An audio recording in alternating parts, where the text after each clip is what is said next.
Richard Feynman was an incredible scientist. He spent most of his time at Caltech.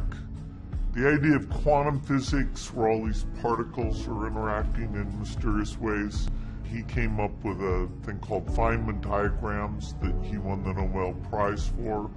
Perhaps even more importantly, he was an amazing teacher. He did a series of lectures which were for people who didn't specialize in physics. It's such a great example of how he could explain things in a fun and interesting way to anyone. And he was very funny. Incidentally, at the time of Kepler, the problem of what drove the planets around the sun was answered by some people by saying that there were angels behind here beating their wings and pushing the planet along around orbit. As we'll see, that answer is not very far from the truth. The only difference is that the angels sit in a different direction and their wings go in a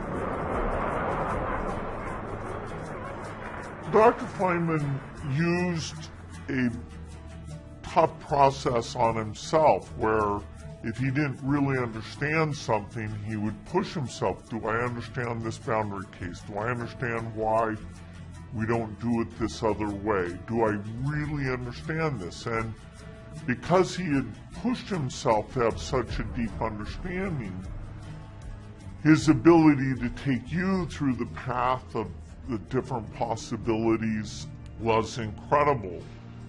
Oxygen, for instance, in the air would like to be next to carbon, and if they get it near each other, they snap together.